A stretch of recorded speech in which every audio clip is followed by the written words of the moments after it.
আসসালামু আলাইকুম। সংবাদে আপনাদের সবাইকে স্বাগত জানাচ্ছি। আমি ফিরোজ তোহা। শুরুতেই আরবে কেবলস সংবাদ শিরোনাম। পুরোদমে ইরান, ইসরায়েল এবং যুক্তরাষ্ট্রের মাঝে ভয়াবহ যুদ্ধ শুরু হয়েছে। আর ইরানকে সমর্থন দিচ্ছে রাশিয়া এবং চীন ও পাকিস্তান। এরই মাঝে মধ্যপ্রাচ্য থেকেই শুরু হয়ে গেছে তৃতীয় বিশ্বযুদ্ধ। আর এই মুহূর্তে আমাদের হাতে এসে পৌঁছেছে এই যুদ্ধের সর্বশেষ গুরুত্বপূর্ণ সবথেকে তাজা আপডেট সংবাদ। প্রথমেই জানাবো আলহামদুলিল্লাহ, সিরিয়ায় মার্কিন ঘাঁটির পর এবার কাতার ও ইরাকের মার্কিন ঘাঁটিতে হামলা করল ইরান। ইরানে মার্কিন হামলা জবাবে এবার কাতার ও ইরাকে অবস্থিত মার্কিন সামরিক ঘাঁটিগুলো লক্ষ্য করে একের পর এক ক্ষেপণাস্ত্র হামলা চালাচ্ছে ইরান, খবর আল জাজিরার। এর আগে সন্ধ্যায় সিরিয়ায় অবস্থিত মার্কিন ঘাঁটি লক্ষ্য করেও হামলা চালিয়েছে ইরান। এরপর জানাবো 2 বছরের যুদ্ধের প্রস্তুতি ইরানের। আলহামদুলিল্লাহ, জাতিসংঘে যুক্তরাজ্য, যুক্তরাষ্ট্র, ফ্রান্স এবং আইএকে হুমকি দিয়েছে ইরান। সেই সঙ্গে তেহরানের প্রতিনিধি বলেছে, আমরা ইহুদিবাদী ইসরায়েলের সঙ্গে অন্তত 2 বছর পর্যন্ত স্থায়ী যুদ্ধ করতে সক্ষম। তারা 2 বছরের জন্য যুদ্ধের প্রস্তুতি নিয়ে রেখেছে। এদিকে ইরানের জনগণকে সহায়তা দিতে প্রস্তুত মস্কো, বললেন পুতিন। রাশিয়ার প্রেসিডেন্ট ভ্লাদিমির পুতিন আজ ইরানের পররাষ্ট্রমন্ত্রীকে বলেছেন, যুক্তরাষ্ট্রের বোমা হামলার কোনো যৌক্তিকতা নেই ইরানে। মস্কো ইরানি জনগণকে সহায়তা করতে প্রস্তুত। রয়টার্সের এক প্রতিবেদনে এই তথ্য প্রকাশ করা হয়েছে। প্রতিবেদনে বলা হয়েছে, পুতিন মস্কোতে ইরানের পররাষ্ট্রমন্ত্রী সৈয়দ আব্বাস আরাগচিকে স্বাগত জানিয়েছেন। এদিকে ইরানে মার্কিন হামলা যা বলল উত্তর কোরিয়া। ইরানে যুক্তরাষ্ট্রের হামলার নিন্দা জানিয়ে বিবৃতি দিয়েছে উত্তর কোরিয়া। আজ দেশটির পররাষ্ট্র মন্ত্রণালয়ের এক মুখপাত্রের দেয়া বিবৃতি তুলে ধরে আল জাজিরা জানায়, ইরানের উপর যুক্তরাষ্ট্রের হামলার তীব্র নিন্দা জানাচ্ছে উত্তর কোরিয়া। এই হামলা সার্বভৌমত্বের প্রতি সম্মান প্রদর্শনের বিষয়ে জাতিসংঘ সনদের লঙ্ঘন। এবং সর্বশেষ জানাবো, এনসিপি নেতাদের লক্ষ্য করে ককটেল বিস্ফোরণ, আহত 3। রাজধানীর বাংলা মোটর মোড়ে জাতীয় নাগরিক পার্টি এনসিপির কেন্দ্র কার্যালয়ের সামনে দলটির নেতাদের লক্ষ্য করে ককটেল বিস্ফোরণের ঘটনা ঘটেছে। এতে 3 জন আহত হয়েছে বলে প্রাথমিকভাবে জানা গেছে।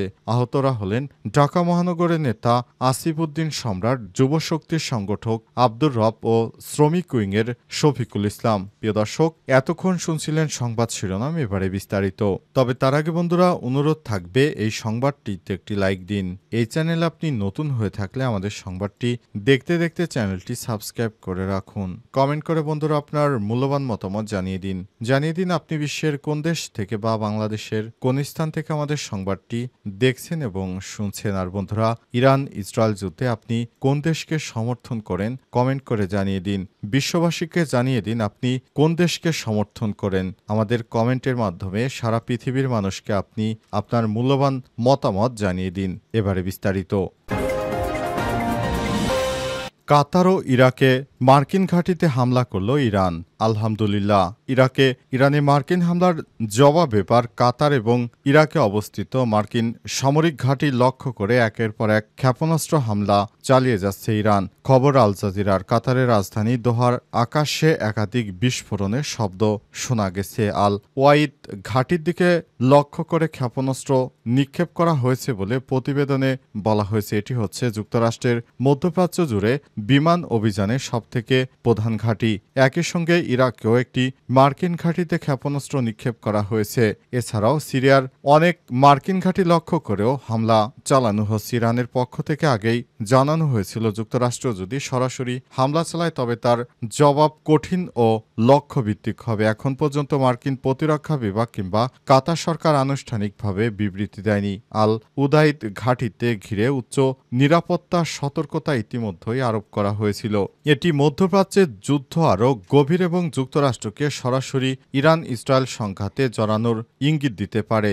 দখলদার ইসরায়েলের পক্ষ নিয়ে যুক্তরাষ্ট্র যখনই ইরানে হামলা চালিয়েছে, এরপরই ইরান পাল্টা হামলা শুরু করেছে। পাল্টা হামলায় যুক্তরাষ্ট্রের বিভিন্ন সামরিক ঘাঁটিকে লক্ষ্যবস্তু করা হচ্ছে। একের পর এক হামলায় যুক্তরাষ্ট্রের বিভিন্ন ঘাঁটিকে গুঁড়িয়ে দিচ্ছে ইরান।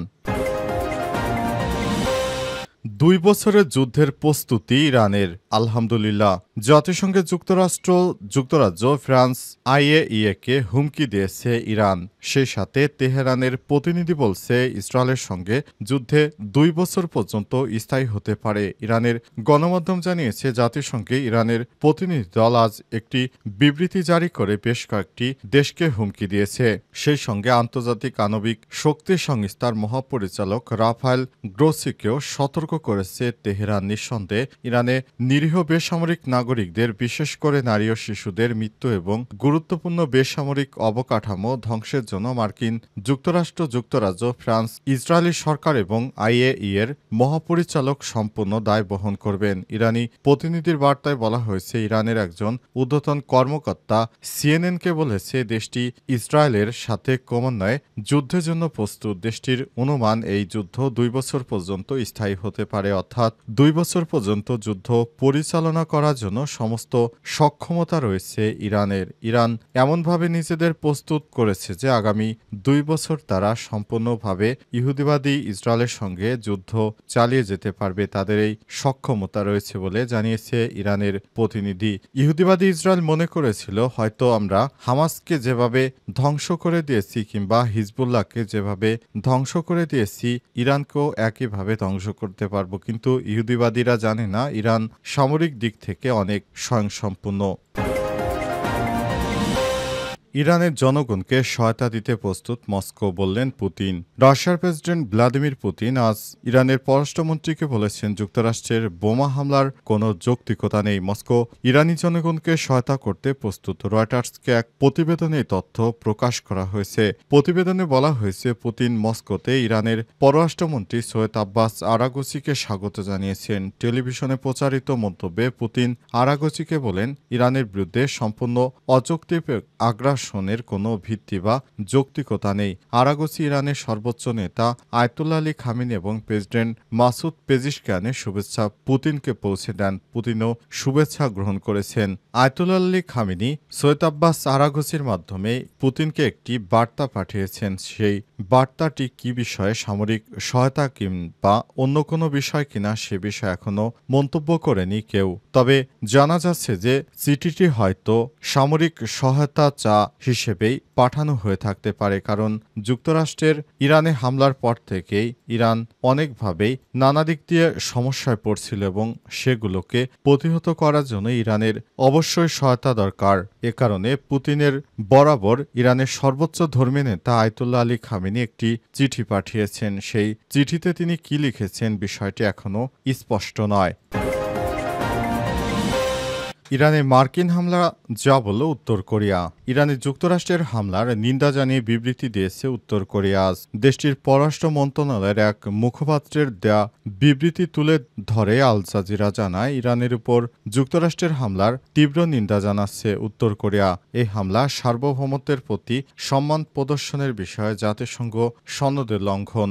এতে আরও বলা হয়েছে, এই হামলা একটি সার্বভৌম রাষ্ট্রের আঞ্চলিক অখণ্ডতা এবং নিরাপত্তা স্বার্থকে সহিংসভাবে পদদলিত করেছে। এছাড়াও আন্তর্জাতিক সম্প্রদায়ের প্রতি মার্কিন যুক্তরাষ্ট্র ও ইসরায়েলের সংঘাতমূলক কর্মকাণ্ডের বিরুদ্ধে সর্বসম্মত নিন্দা এবং প্রত্যাখ্যানের আওয়াজ তোলার আহ্বান জানিয়েছে উত্তর কোরিয়া। এর আগে ইরান ও ইসরায়েলের মধ্যে চলমান সংঘাতের মধ্যে 21শে জুন দিবাগত রাতে ইরানের ফোর্দো, নাতানজ ও ইস্পাহান 3টি পারমাণবিক স্থাপনায় হামলা চালায় যুক্তরাষ্ট্র। এতে পারমাণবিক স্থাপনাগুলো ক্ষতিগ্রস্ত হলে প্রাণহানির ঘটনা ঘটেনি। উল্লেখ্য, কোনো প্রকার উস্কানি ছাড়াই গত 13 জুন দিবাগত রাতে হঠাৎ ইরানে হামলা শুরু করে ইসরায়েল। অপারেশন রাইজিং লায়ন নামের এই অভিযানের রাজধানী তেহরান সহ ইরানের বিভিন্ন সামরিক স্থাপনা, পরমাণু গবেষণা কেন্দ্র এবং আবাসিক স্থাপনায় হামলা চালায় ইহুদিবাদী সেনারা। হামলায় ইরানের সশস্ত্র বাহিনীর প্রধান মোহাম্মদ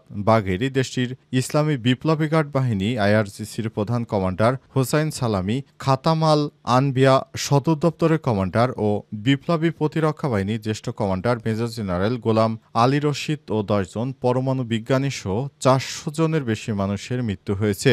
ইসরায়েলের হামলার পর পাল্টা প্রতিশোধ হিসেবে আজ অপারেশন ট্রু প্রমিস 3 নামের অভিযান শুরু করে ইরানেতে হতাহত কম হলেও ইসরায়েলে ব্যাপক ক্ষয়ক্ষতি হয়েছে।